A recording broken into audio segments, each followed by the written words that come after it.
hot and cold. I looked everywhere for what I need. But now I know,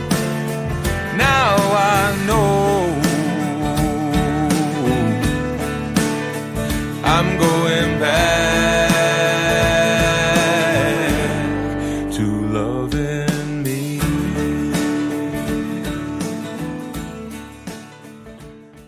Hello, welcome to SOS. I'm your host, Jennifer Elizabeth Masters. I have greatly anticipated this moment. Thank you so much for joining me tonight. And if you've ever been scammed, you will want to listen to this show. Scammed. Tonight's show is about deep and personal healing of sexual trauma. What happens when we ignore it? What happens if we put it on the back burner and think it'll go away?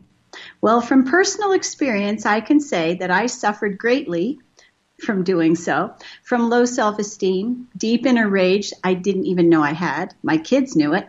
Until I healed the trauma, it was as if I had a huge neon sign, green flashing neon sign on my forehead that said, "Abuse me, abuse me, abuse me." Why? Because the energy that we hold or the energy we carry attracts more of the same to us. So while I was holding this victim energy, I felt like a victim. I thought of myself as a victim. I kept replaying the story of what happened to me, and it continued to recur. So our unconscious mind keeps presenting us ways to do so. It's sort of like a toxin within our body that we need to get rid of. It's a body-mind toxin. We have to get rid of those body-mind toxins to be healthy. And if we think of ourselves as ashamed, less than, unlovable, we continue to have experiences that show us exactly those things. We keep attracting victimization in different ways. It could be a landlord. It could be a friend. It could be a husband. I had all of those. And so when we think of ourselves as a victim, we continue to be victimized. And it's not just the thinking of, it's the holding of that energy. And so it has to be released from the cells, the cellular memory. So the work I did to heal myself is what I'm going to share with you tonight. And if I can do it, you can too. And I went from being insecure, codependent, sick, fibromyalgia, I had Epstein I had a lot of things wrong with me. I was in pain, I was powerless, and I shifted all of that to being confident, powerful, and vibrantly healthy. I have no pain in my body whatsoever. So why do we need to heal it? Because the disorders that it can cause, and it's imperative to heal it rather than sweeping it under the carpet. Because when we do so, then it's on the back burner. And for starters, it can cause fibromyalgia, an autoimmune disease. It could cause bladder infections, sinus infections, holding anger, will cause those things. PTSD, multiple personality disorders, borderline personality disorder, depression, anxiety, low self-esteem, self-sabotage. And, it can keep men and women from living up to their full potential. I don't know about you, but in school, my report cards always said, can do better. And the other thing is that if we ignore the sexual trauma, it can cause suicide. And I know, especially in men, but it can happen with women too. So trauma of any kind in our childhood robs us of our joy. And sexual trauma steals our innocence as well. And so the truth is trauma can be overcome. And we're going to get into how to do that and what needs to happen for you or your loved ones to have the confidence and happiness that they desire. So putting our emotional issues on the back burner, doesn't matter what the trauma is, whether it's sexual or abandonment, you were adopted, that's trauma too. Putting it on the back burner doesn't make it go away. We have to do deep inner work to heal it. So it doesn't matter whether it's trauma of abandonment or fears of not being loved. This hour is going to help you. And now I want to kind of shift things up a little bit. This is a little unusual for me. I pray for my clients all the time, and they experience miracles. And I recently, because a client of mine was having some sternum pain, and I suggested that he get seen by a doctor. And then when he didn't do it, I gave him an ass kicking. Please get to a doctor. You need to get checked. And he kept, oh, well, my masseuse massaged it and the pain went away. Well, it went away till it came back. So anyway, I have a client that is recovering from having a blockage cleared in one of his arteries. And I'm very grateful he came through that with flying colors. But I want to pray for all of you, actually, because prayer is powerful. And you know what? Prayers are answered. And so I would like to pray for all of you that are listening and all of my clients, and especially my dear one, dear Sev in Denver and Star in Georgia, especially. They are in the process of healing. And so I'm going to ask for just close your eyes. And if you feel comfortable, you can bow your head or just close your eyes. You can put your hands across your shoulders, hug yourself, and just take a deep breath. Mother, Father God, I ask that all that are having difficulties and challenges, whether it be health or fears, overcoming surgery or illness, making difficult decisions and choices, I ask that each and every person has peace in their hearts, healing for their body, mind, and spirit. And I ask for abundance and wealth. And for Star, I ask for her lungs to be opened, for her to be strengthened, and for Star's immune system to be built, and for just love to pervade every cell of her body. And the same for Sev and all of you. I'm asking for love in your heart and for you to be healed, made stronger. And I pray for you to have peace of mind and all that you need. I ask for miracles to unfold in all areas of your life. Thank you, God. Amen. Okay, so I know a little bit strange for today, but in view of everything that is happening on the world, I do believe we all need to be in prayer more frequently. And I do. I talk to God all the time, and my angels and my guides. And, hey, if a psychiatrist got a hold of me, he probably would say I'm schizophrenic, but that's what she said. Okay, so if you have a comment, I'd love to hear from you. Halfway through the show, I'm taking callers tonight. The phone numbers for you to call, I'll give them to you twice so that you have time to get your pen and pencil or pen and paper.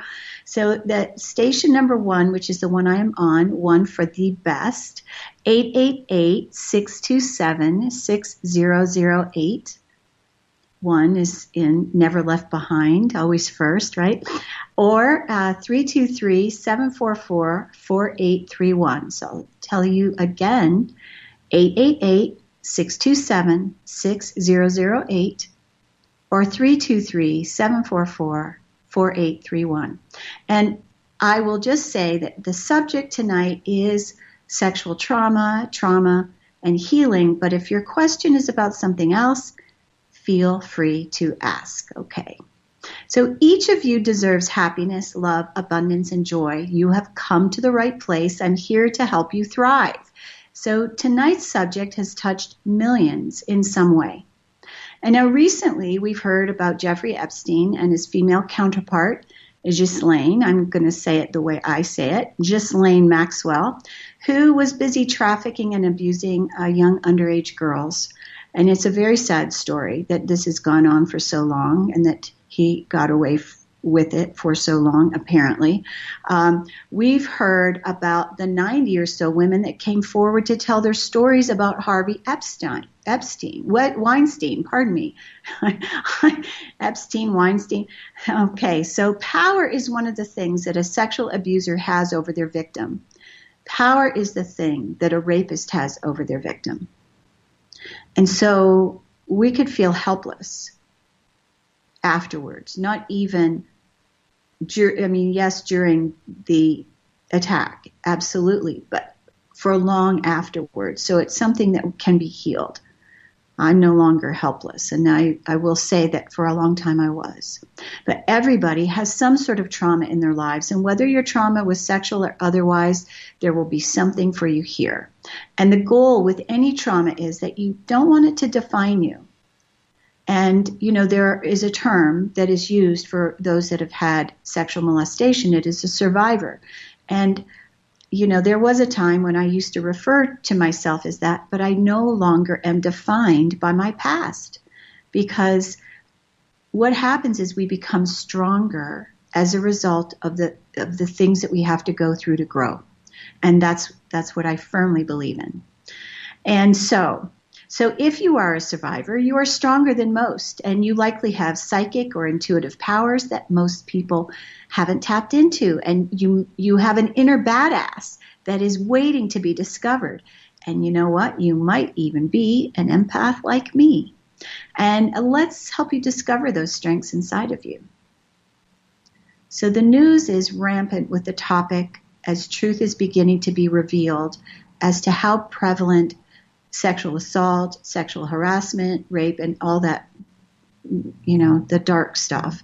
And many that were molested do not recall, as their psyche has blocked it out. But the reported statistics are, and I used RAINN. RAINN is a website for those that have been molested and sexually assaulted. It's RAINN. It's So their statistics were 20% of women and 5 to 10% of men recall being molested. That's the numbers that they're using. But also, according to RAINN, an American is sexually assaulted every 73 seconds.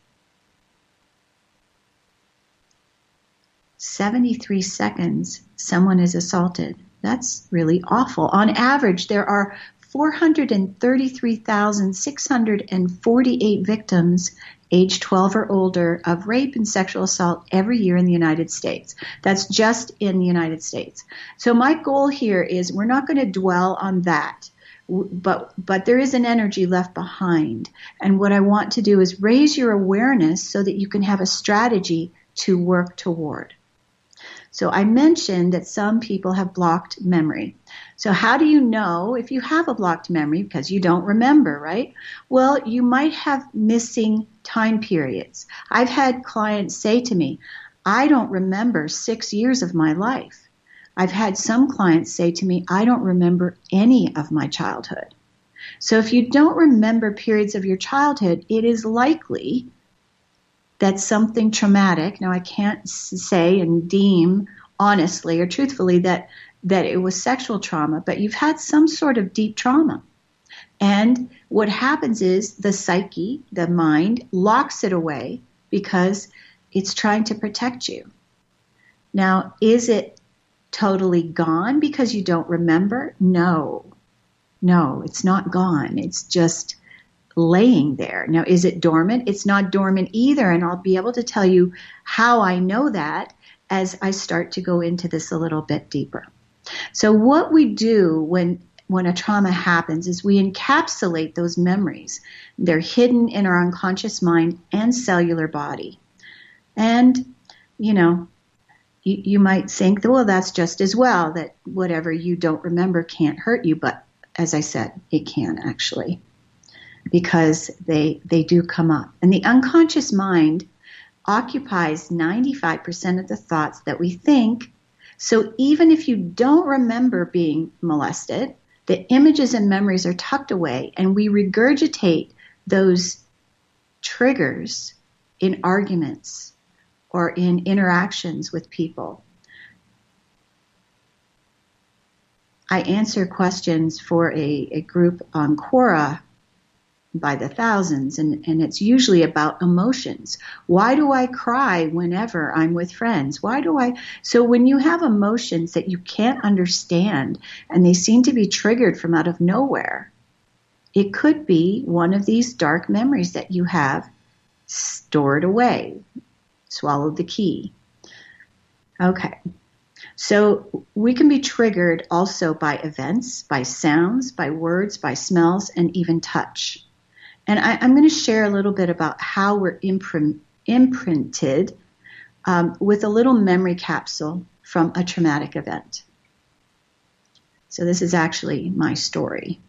And don't worry, I'm not going to scare you. I'm not going to give you details. But just let's say I'm walking home from school. I'm a happy 5-year-old little girl walking home from school. And my neighbor says, "Hi there, you want to come over and pet my dog and have some candy?" Because he knew my mother didn't give us candy. And the little neighbor, the man, has a little pug dog. Well, he wasn't little, but the dog was. And so he invites me in for candy. He washes his hands with Comet cleanser. He locks the doors. He closes drapes. Perhaps a particular song is playing on the radio. It wasn't in this case, but it could be for you. It could be a sound of a truck passing by. But so the appearance of a pug dog, the smell of Comet cleanser, the sounds of doors locking, heavy drapes being closed could trigger the memory. Or maybe it's a flaccid penis. That could trigger the memory. Whatever is encapsulated into that memory, long after it happened, if you experience any of those things, it could bring back that trauma memory.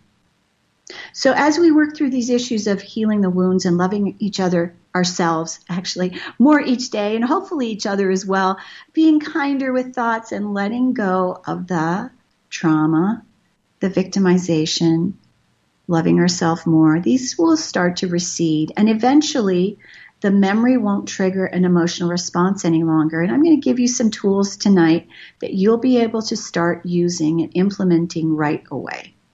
So when true healing has occurred, those events that happened long ago, like the smell of Comet cleanser or seeing a pug dog, they may still bring the memory. You still may go, okay, I know why I see a pug dog, and I kind of, there's not so much of a feeling, but I still have the memory. So I don't react. I don't get sick to my stomach. But when I don't buy Comet cleanser anymore, I buy the other one. So there are ways to work around it. But I could use Comet cleanser if I had to. It's not going to upset me. Let me just say that, because I have let it all go and forgiven everybody. So here's the truth. We need to let the emotions go. We need to heal the emotions from the cellular memory. And part of what I do is release these cellular memories for you. And you know what? You didn't know. You didn't know you were innocent. It's not your fault. So I'm going to give you some of the tools so that you can begin using them so you can feel better, heal the past, and maybe you have used some of these that I'm going to implement or introduce you to tonight. But, just keep an open mind rather than say, well, this won't work for me. Keep your mind open, because as soon as we believe something, this won't work for me, that will be true. So instead, how could this happen and work for me in a positive way? And if it doesn't, I'll just let it go. So what we believe becomes our reality. And we need to wave a magic wand of positivity over ourselves. And that's what we're about to do. So remember what we talked about earlier, that 95% of the thoughts we think are unconscious and we aren't even aware of them. And we also aren't very aware of the emotions we have stuffed deep down inside of us, like I did for years. And, I've got some techniques to help clear these out, and I'll do a little bit on the air if you're open, and you'll feel a little lighter as a result. And all I'm asking you to do is say, yes, I agree to have these negative emotions released. Yes, I ask to have the negativity released. Excuse me, I'm about to sneeze. And this is, maybe I can stifle that. I don't want to sneeze on the air. So, you know what they say about a sneeze? It's like a mini orgasm. And it's a release. Okay. So, what I'm going to do is I'm going to offer to clear some of these emotions for you so you feel a little lighter. And I'm going to just tell you what they are. And they are shame and guilt are two of the lowest vibrating emotions that a human can experience. And if you have a dog and you have ever asked the dog, did you do that? Did you rip out that pillow? Or did you pee on the floor? And what is the look on their face? It's shame. Dogs experience shame. And it's something that I try really hard to not do with my little dog. It's wow. Yeah. We learned. We're always learning, right? So shame and guilt are the two lowest vibrating emotions. So are you ready to release these? And all you have to do is say yes, and I will say, okay. I'm just needing to have your approval. So I'm asking to connect to your high self. And I haven't done this on the air. I used to do this all the time. I used to do energy clearings on the air for people, and they absolutely loved it and said, and those people that worked with me regularly then listened to my show, and they said that they had tremendous healing way faster, where they had this double dip kind of thing. So I'm asking you to connect to your high self, working with Radiant God on high. So just breathe. Uncross anything that's crossed. I can feel you relaxing already. All right, so let's let go of shame. And I want to clear this from the Akashic records. So there's a lot I'm doing silently because it just makes it simpler, and I don't want you to be worried. So it's all good. So I also want to release guilt. And I want to clear also the cellular memory. Let's clear the template and the cellular memory.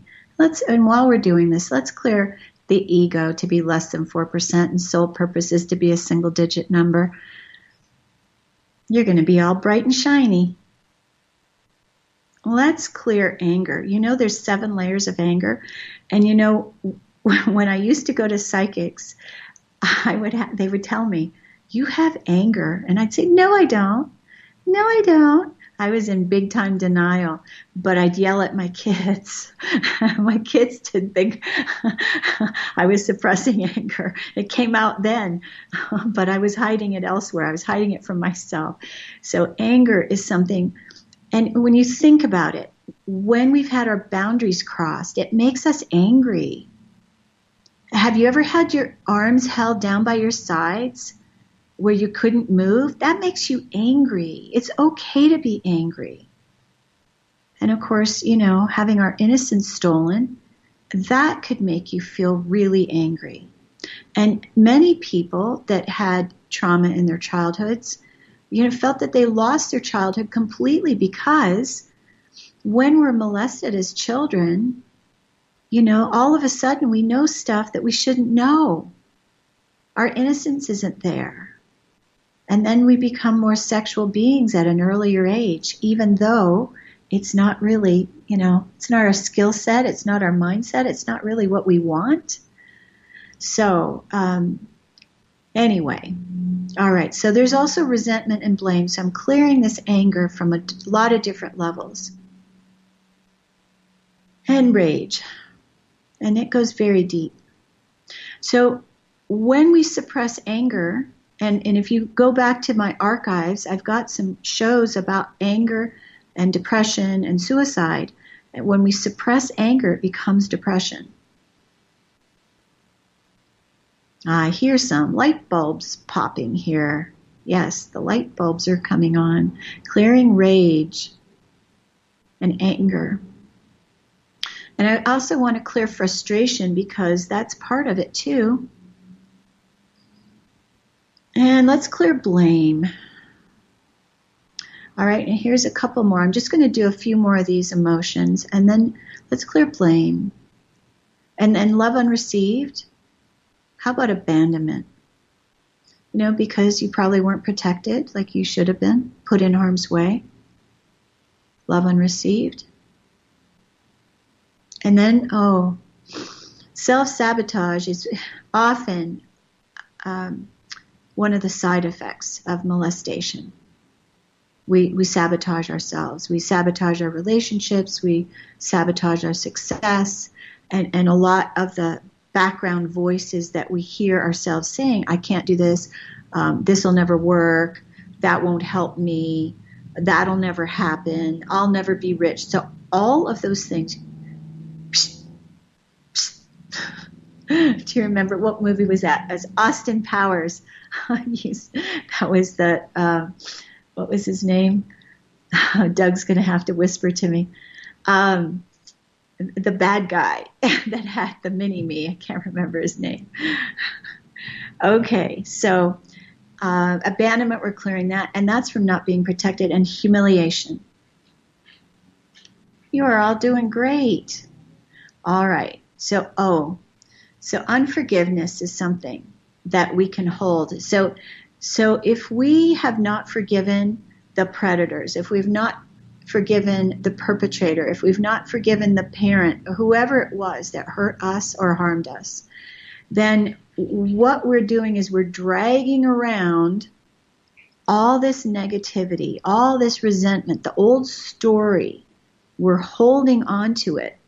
Unforgiveness is like drinking poison and then expecting the other person to die. Unforgiveness hurts us. And I had a client who I was working with, and she had a really difficult divorce. And excuse me, just one second. I am going to turn my air off.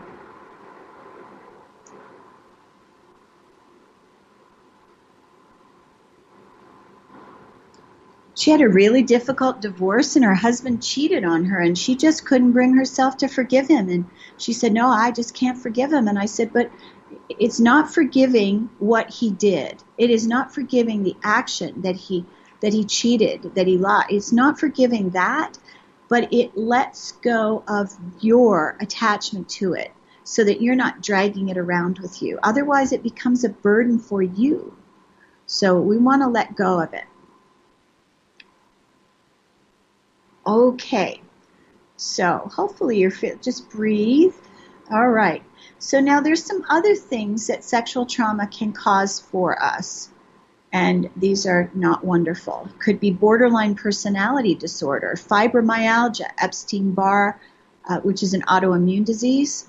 I kept getting sick, and they told me there was no cure for it. I'd have it for the rest of my life, and the same thing with fibromyalgia. And for both of those, I said, no, that is not part of my reality, and I just pushed them away. But the self-love piece is what did it for me. They both were healed by me loving myself. Sinus infections and bladder infections are caused by anger, holding on to anger. Sinus infections are from anger that from someone close to us. Could be a parent, it could be a partner. It's from not speaking our truth, not speaking up. And, if you have a narcissistic parent, you may have been shut down and forced to silence anything that you wanted to speak out about. And, okay, so that can make you very angry. Rheumatoid arthritis could be a result of sexual trauma, as is multiple personality disorder, and, of course, being very reactive, which, if you're ruled by your emotions, it's likely that you have stuffed them and you don't know how to deal with them. So let's just spend a moment on emotions. What can you do with an emotion? So I was at Rocky Mountain National Park today, and I was driving around, and it's beautiful. It's a gorgeous day. And I'm with my little dog, and I got up at 4 o'clock in the morning so that I could be there before the park opened so I could get in. I was there for sunrise. It was magnificent. But halfway through my trip around the park, I felt sad. And I thought, well, is this sadness? Yes, it was sadness. And I talked to my guys. I said, what's the sadness about? I'm in a beautiful place. The weather's gorgeous. I feel good. You're going to laugh. My guide said, wouldn't you be happier if you were with somebody else? And I thought about it for a minute because I don't want to lie. I don't want to lie to myself. It's not helpful. I thought about it and I thought, well, if my son was with me, if my other son was with me, if my daughter was with me, if I had a friend with me, if I had someone I deeply cared about with, yes, it would be more pleasant. It would be happier. So the truth is, that we're meant to be partnered. All of us are meant to be partnered. And it is easier. It is easier to live on your own. However, what I will say is we were meant to be partnered. We didn't get all these body parts to live alone. We didn't. Okay, so more about that later, but we need to process the emotion that we feel. So I felt it. I breathed into that emotion. I felt it. I felt the sadness. And I recognized, okay, maybe I need to start dating. I guess I should put a sign on the side of my car, available. I don't know. Okay, so then the other issues that we can have from sexual trauma are addictions. And I love this one because I used to have a shopping addiction, and I was terribly addicted to sweets. And I had, yes, a drinking issue there for a while. I liked it a little too much. What solved all of those things was loving myself. All addictions come from the same place, and that is rejection of the self, rejection of ourselves. So how do we reject ourselves? We tell ourselves that I love the way my cats are.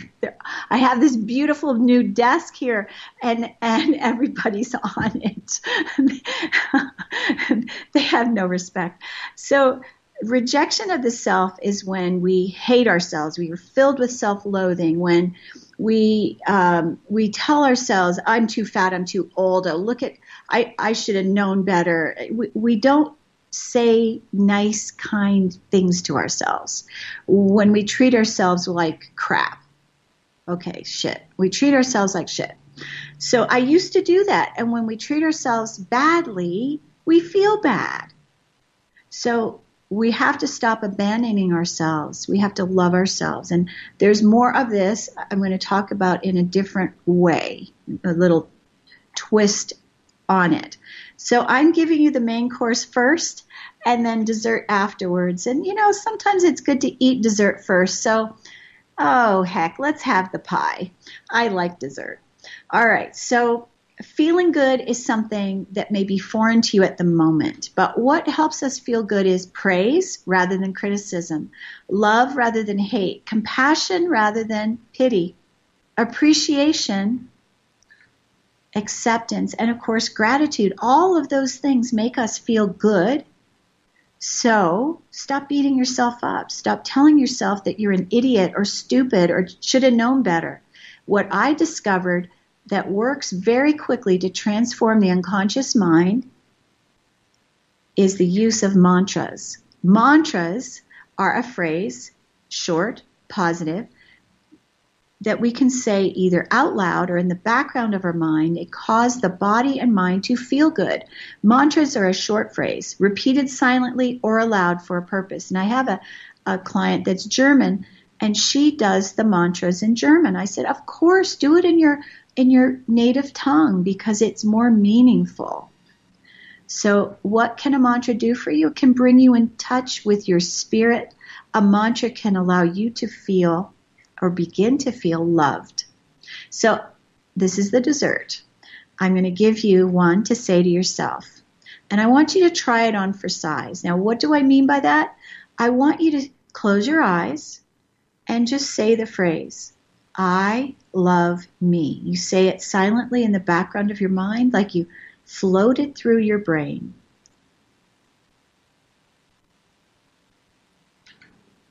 So let's do it one more time. So you're going to say, I love me silently and just float it through the background of your mind. How did it feel in your body? Did it feel uncomfortable? Did it feel awkward? Did you feel like, oh, that's not true? Well, if you felt those things, you have other options. I like options, don't you? Okay, so I'm going to give you options. Choose another mantra, and I have others. How about this one? I am loved. So people that I give the I love me to, and they don't like it because they don't love themselves completely, when they say I am loved, that feels better. Is it as effective? Sure, it is. It's the intention that you are loving yourself with this. I am loved. You are feeling that feeling of what it feels like to be loved. Choose the one that feels best. And the idea is to feel good. I want to repeat that so that you get the idea. The idea is to feel good. Feeling is believing. All right. So what have mantras done for my clients? Well, quieted their minds in 3 months. Allowed those that use them every day to feel more positive, to have an easier time with love, with life, and in fact, everything begins to get better. The cells in the body respond positively to love. We were meant to be loved. So don't hate yourself. Don't hate on yourself. Let's shift that. I love me. Yes, this is what I did. This is part of what I did, and I did it every day. Okay, so now I've got to tell you the super duper part of this. The most important thing about an affirmation or a mantra, because you can look on the internet and it'll say, oh, mantras don't work, affirmations don't work. The reason they don't work is because they're done wrong. Not that they're said wrong, they're done at the wrong time. And so we have to do a mantra when the gatekeeper to our unconscious mind isn't there. Well, what's the gatekeeper? Well, the gatekeeper is like, let's just call him the doorman. So there's a doorman on your unconscious mind, and he stands there with that door shut. When you're thinking, the door is shut. But when your mind goes into neutral, have you ever driven a stick shift before? Well, when you put your stick shift in neutral, you don't go anywhere, right? Well, that's this feeling that you get when you're doing things that you've done 1,000 times before that you do unconsciously, like sleep, like waking up, like showering, washing your hair, putting on makeup, shaving, driving, cooking, the things that you've done 1,000 times before. Your mind goes into neutral. When your mind is in neutral, the doorman's not there, and whatever you say slips right into the unconscious mind, and it starts to create neural pathways that are more effective, more positive, more loving. So, the unconscious mind believes whatever we tell it. Even if your conscious mind, the conscious mind is the one that you go, oh, it's cold outside, let me get a jacket. That's the conscious mind. It's the thinking mind. The unconscious mind is the one that we don't really seem to have control over. But there are ways, there's always a workaround.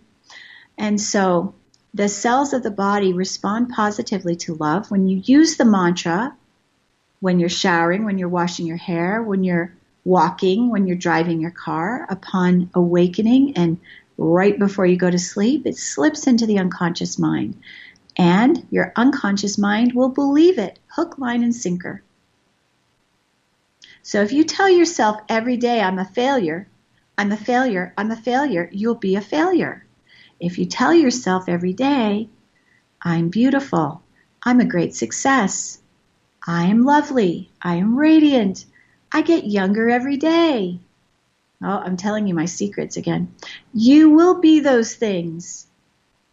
So you'll soon begin doing the things differently, getting up earlier, doing the hard things like I did, getting up at 4 o'clock this morning. So one final instruction. So I want to go over when you can do them for the most power or the most effect for your unconscious mind.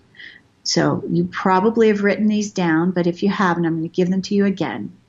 So you could do them out loud, put them on a Post-it note, put it on your mirror.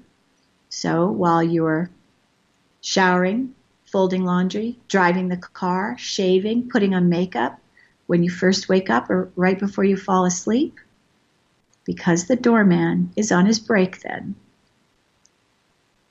Okay. So the two mantras, just to refresh your memory, are I love me or I am loved. Okay. Ready to move on? All right. So what other surprises might you have if you've had sexual trauma? Well, yes, there's more. You might have issues with authority. What is authority? Oh, well, that could be doing taxes. You may resist. You may wait till the last possible minute to do taxes. You may hate going to the post office. You may hate getting your passport renewed or doing anything like that, where you have issues with authority, government authority. And then here's the other one. This is the big kicker. You might trust people that you shouldn't.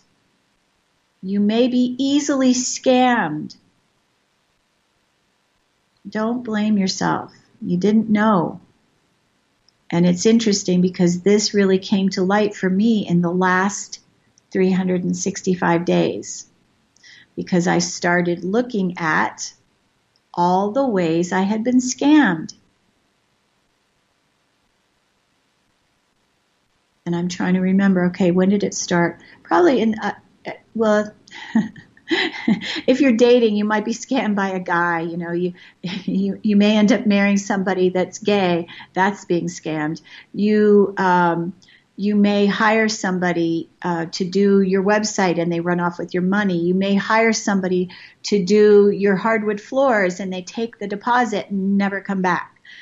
That's being scammed. You're being scammed. You may pay for a funnel or pay for a platform to highlight your business, and you spend $5,000 on it,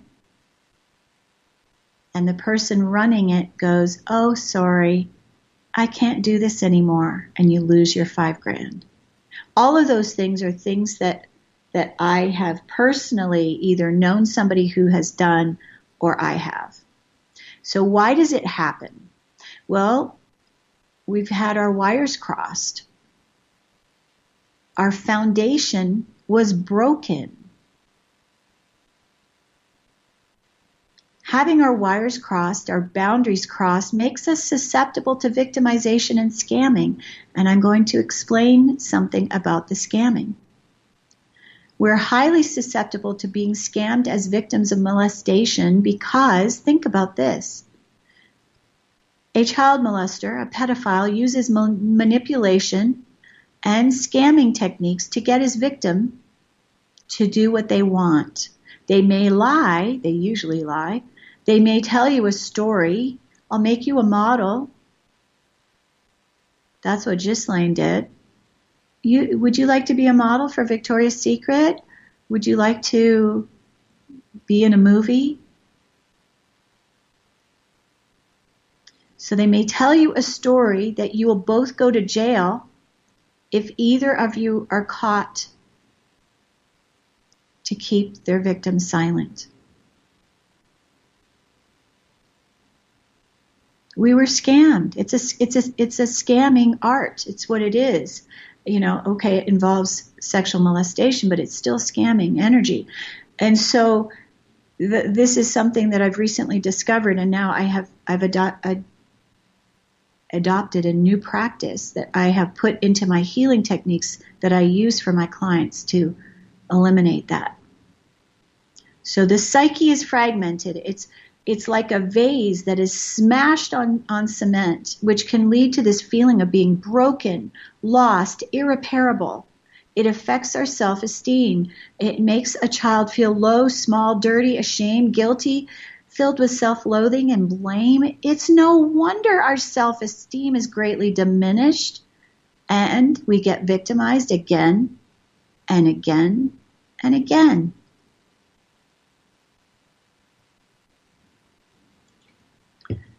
So those that abuse children understand that the foundation is broken. The child becomes completely malleable.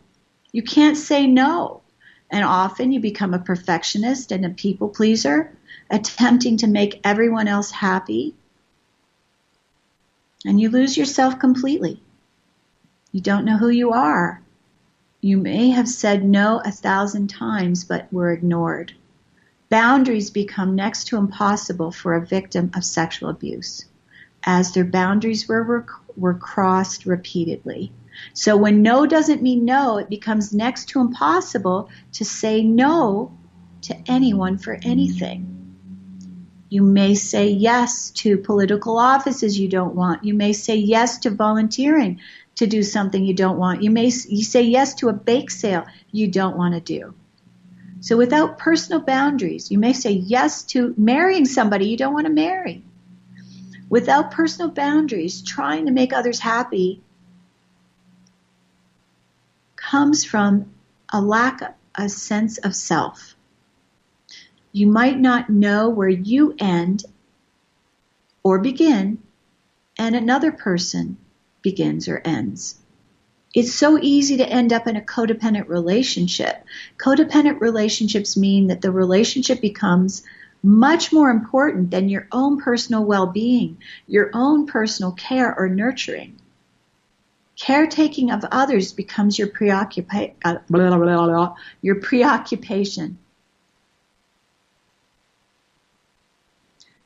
And abusive relationships become the norm because of the imprinting early of abuse and the crossing of boundaries. So remember what I said earlier about feeling like you have a neon sign on your forehead? You may attract people and partners who lie, cheat, steal, rob you blind in one way or another. So what do we need to do to heal? And is it even possible? Well, absolutely it is. I am proof that it is. We need to get to know ourselves. When we've lost ourselves, we end up not knowing what we like. We don't know even what we like to eat. We're ordering what other people order because we can't even make our own decisions. We wear what other people are wearing because we can't decide. Or we do what we're told to do. So when we first meet others, what do? When you first meet a new friend, what do you do? What's your name? Where do you live? What do you do? What do you like to do? Right? We ask them questions. So how about asking yourself these questions? Get to know and understand who you are. Nobody's going to think you're schizophrenic because you're asking yourself questions. Don't worry about that. That's the least of your worries. So we need to ask ourselves questions. And what are those questions? Do you have that piece of paper, pen? Do you have it? Take some notes. All right. The first one. What do I love about me? Not what do you love about yourself?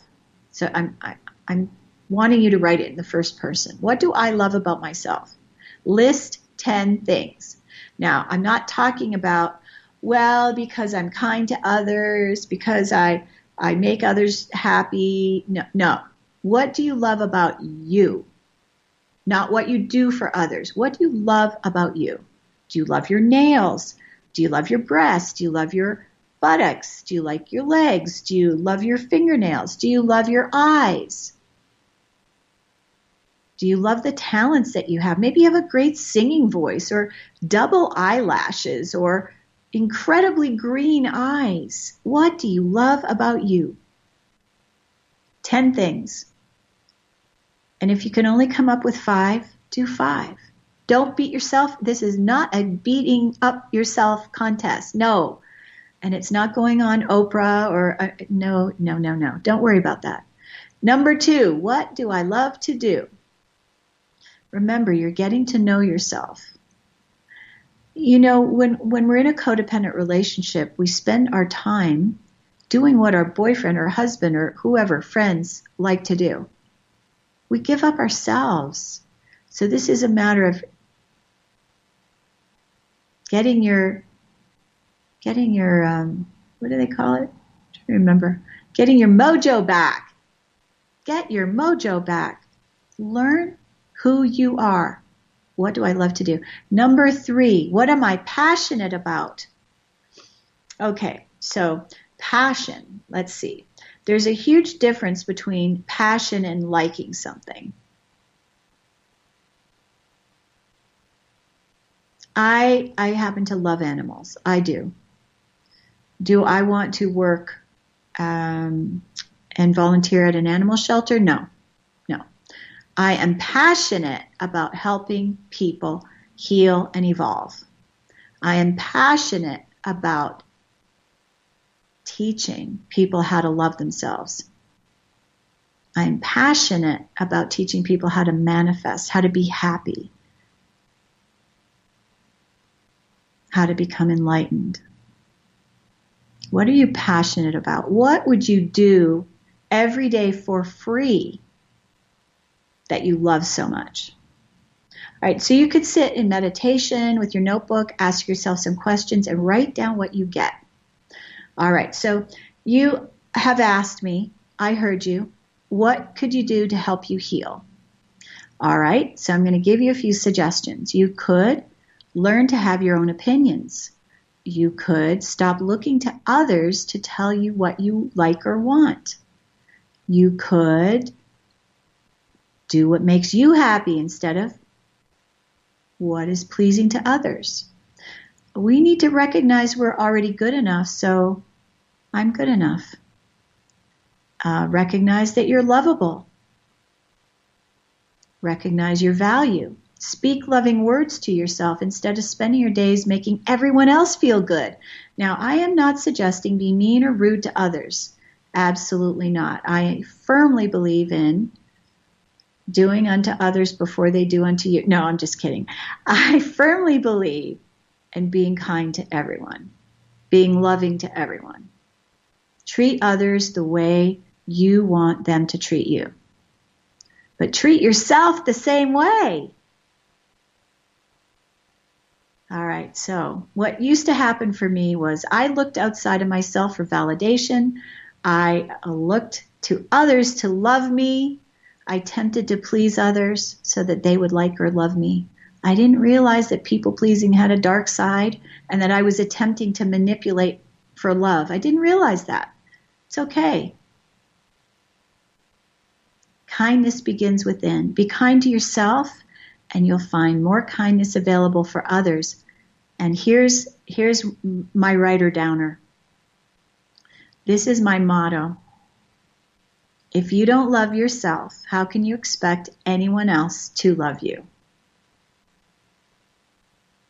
Because when we have low self-esteem, we're looking for someone else to fill up our cup.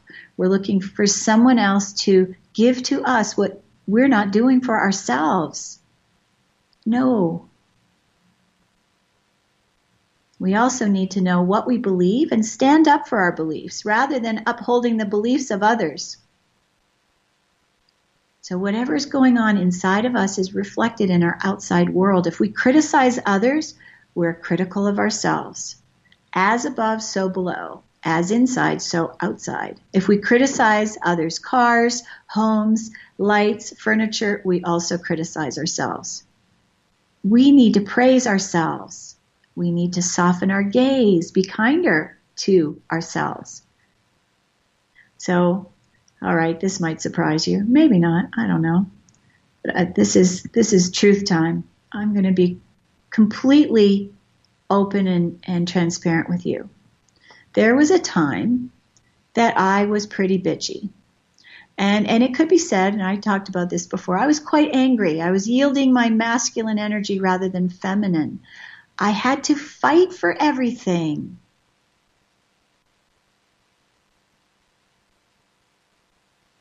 So when we're fighting for everything, what are we doing? We're warring. We're like Joan of Arc. We're in our masculine energy rather than feminine. So when I stopped fighting with myself, I stopped arguing with others. I didn't have to be right anymore. The fight within stopped, so the fight outside ended also. Self-love is an amazing thing.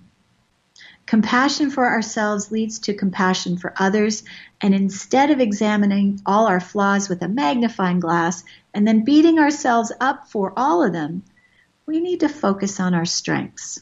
So when someone tells you that you're beautiful and your outfit is lovely, or if somebody tells you, boy, you're handsome, and I really like how smartly you're dressed, just say, thank you, as opposed to, oh, this old thing, I got it at Goodwill.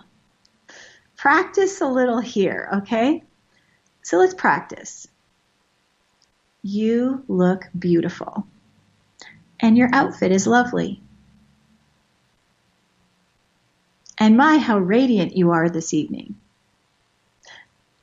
So what are you supposed to say? Thank you. That's all. Just say thank you. Receive. So we have to be able to give and receive love, right? We're so busy giving, we're not receiving it. Receive the compliment. Thank you. All right, so there's some things we need to let go of, and here they are. Worrying about what others think of us. We've talked about this a multitude of times. Pleasing others. And then here's another one, perfectionism. Boy, oh boy, did I have that one down. There is such a thing as good enough. We do our personal best every day rather than attempting to be and do perfectly. Perfectionism causes stress to our bodies and minds.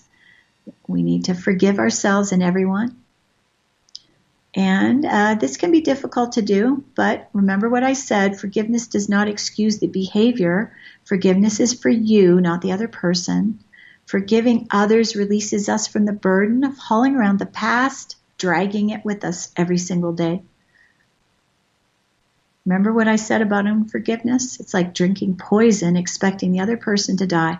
So let's walk through this exercise. I want to give you this tool to use. It's very powerful. It's a kahuna healing prayer. It's called the Ho'oponopono prayer. And by the way, you do not need to be certified to use it. There are some really amazing tools out there that are so simple yet extremely profound. And they've been used for great healing in the past and still now. So what you need to do, if you're going to do the forgiveness piece, you turn your attention towards yourself. So you're thinking about you. And this is the way I like to do it. You imagine yourself as a little child. So close your eyes. Envision yourself about 3 or 4. And if you can't remember what you look like, maybe there's a photograph that you can remember. You were innocent. You didn't know any better. You were a child. So you're thinking of yourself as a little child, and you're going to look at your little child's eyes as you say this. I'm sorry. Please forgive me. I love you. Thank you. One more time. Take a deep breath. I'm sorry. Please forgive me. I love you. Thank you.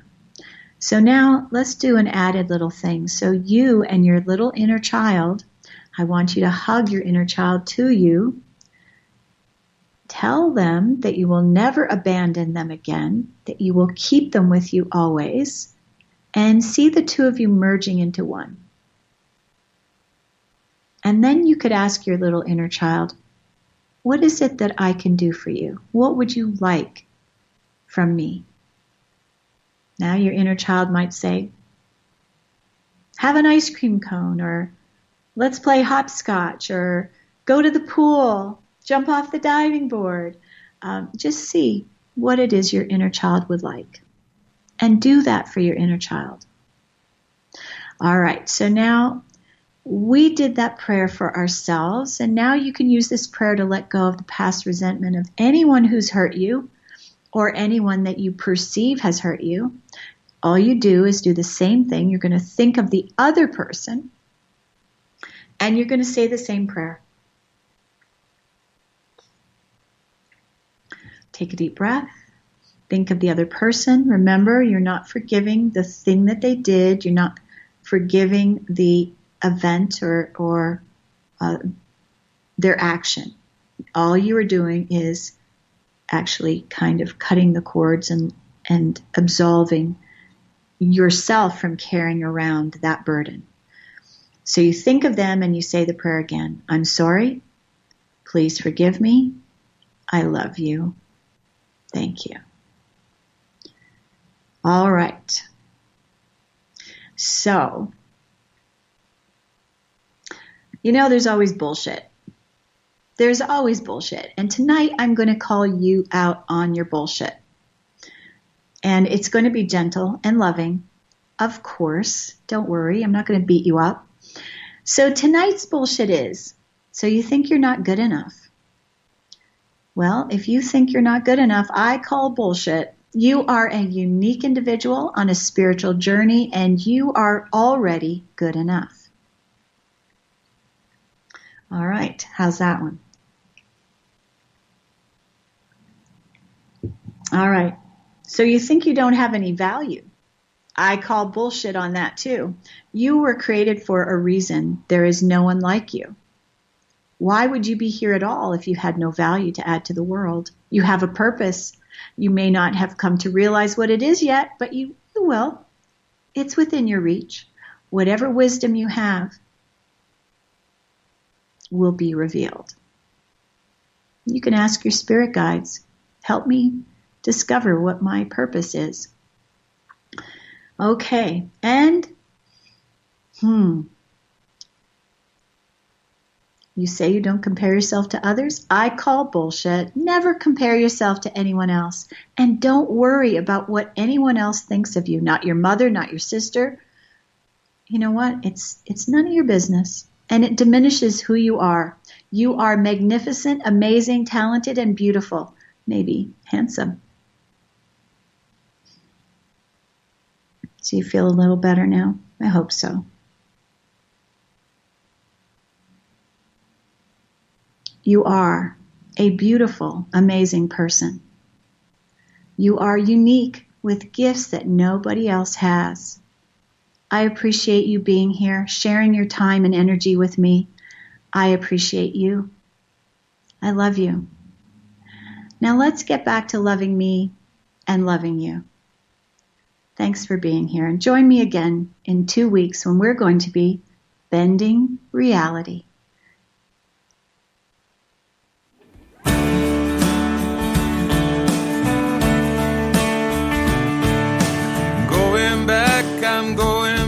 I'm going back to loving me.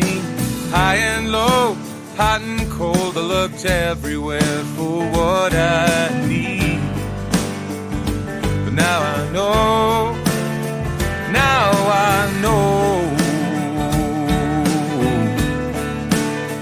I'm going back.